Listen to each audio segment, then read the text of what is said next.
নমস্কার বন্ধুরা, শুভরাজ কিচেনে তোমাদের সবাইকে স্বাগতম। তো বন্ধুরা, আমি আজকে তোমাদেরকে দেখাবো কিভাবে চুলায় পারফেক্টভাবে ম্যাঙ্গো কেক তৈরি করা যায়। তো তোমরা দেখো আমার কেকটা কতটা সফট হয়েছে। তো তোমরা যদি এভাবে সফট একটা কেক তৈরি করতে চাও তাহলে অবশ্যই ভিডিওটা না টেনে পুরো ভিডিওটা সঠিকভাবে দেখো, তাহলেই তোমরাও সঠিকভাবে কেকটা তৈরি করতে পারবে। তো আজকে তোমাদেরকে আমি 1 পাউন্ডের একটা কেক তৈরি করে দেখাবো। তো কেক তৈরি করার জন্য প্রথমে আমি নিয়ে নিয়েছি 2টো ডিম। ডিমগুলোকে আলতো হাতে ভাঙবো যেন ডিমের কুসুমগুলো ভেঙে না যায়। ডিম থেকে সাদা অংশ এবং কুসুমগুলো আলাদা করে নেব।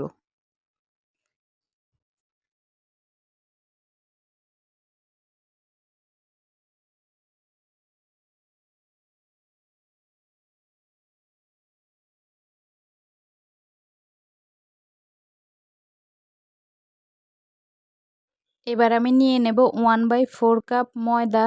তোমরা চাইলে আটা দিয়েও করতে পারো। ময়দাটা আমি 3 কাপ নেব। তারপর কর্নফ্লাওয়ার নিয়ে নেব 1 টেবিল চামচ, 1 চিমটি বেকিং পাউডার, 1 চিমটি লবণ,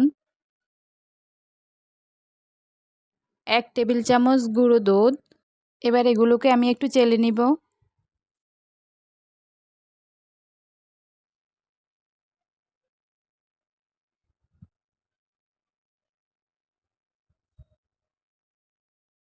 এবার মিশ্রণগুলোকে আমি ভালোভাবে মিশিয়ে নেব। তো বন্ধুরা, তোমাদের যদি আমাদের ভিডিওটি ভালো লেগে থাকে আর তোমরা যদি আমার চ্যানেলে নতুন হয়ে থাকো, অবশ্যই আমার চ্যানেলটাকে সাবস্ক্রাইব করে দিও আর একটা লাইক কমেন্ট করে দিও, কেমন? এবার আমি একটু বাটার মিল্ক তৈরি করে নেব।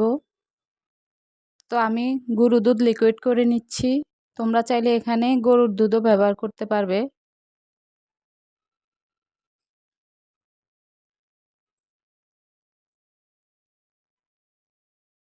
এবার আমি এই মিশ্রণটাতে 1/2 টেবিল স্পুন ভিনেগার একটু একটু করে মিশিয়ে দেব। তারপর আমি ডিমের সাদা অংশটাকে বিটার দিয়ে বিট করে ফোম তৈরি করে নিব। বিট করার মাঝে মাঝে আমি একটু একটু করে 1/2 কাপ চিনি মিশিয়ে নেব।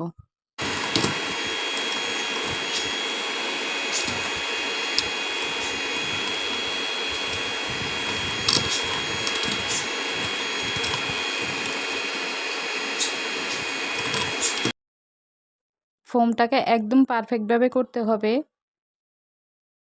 দেখো আমার ফোমটা কতটা পারফেক্ট হয়েছে।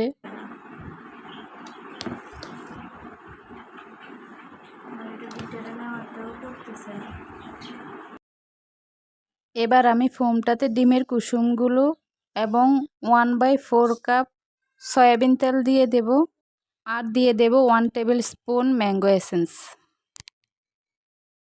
এবার আমি এগুলোকে আবার বিট করে নিব।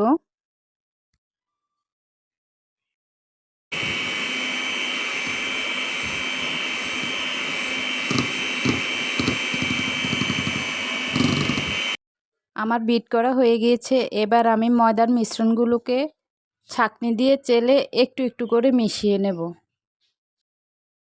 এই মিশ্রণটাও অল্প অল্প দিব, সাথে দিব করে রাখা বাটার মিল্কটা। বাটার মিল্কটাও আমি অল্প অল্প দিব। অল্প অল্প দিয়ে এগুলোকে আমি ভালোভাবে মিশিয়ে নেব। কোনোভাবে একসাথে সবগুলো দিয়ে মেশানো যাবে না, আর এমনভাবে মিশাতে হবে যেন ফোমটা ঠিক থাকে। একদম আলতো হাতে মেশাতে হবে। এভাবে করে আমি 3 বারে মিশ্রণটাকে মিশাবো।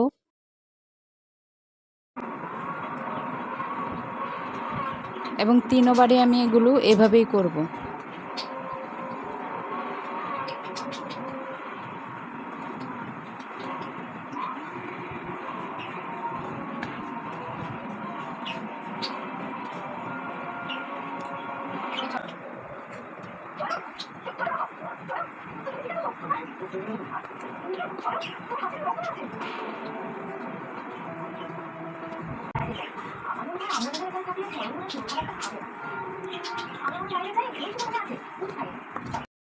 মিশ্রণটা হয়ে গিয়েছে। এবার আমি একটা মোল্ডে আগে থেকে তেল ব্রাশ করে নিয়েছিলাম। এবার মিশ্রণটা এই মোল্ডে ঢেলে দিব।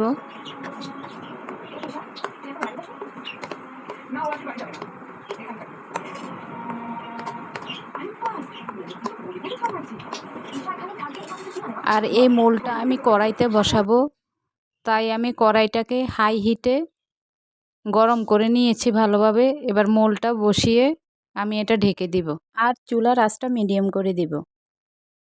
45 মিনিট আমি আমার কেকটা বেক করে নিব।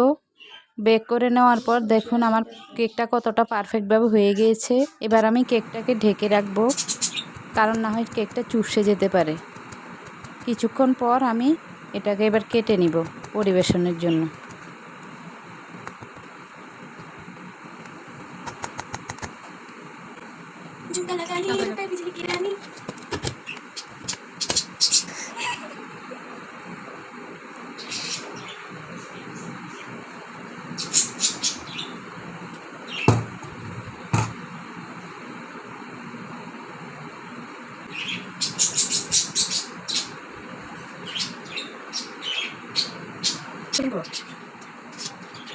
দেখো কত সফট।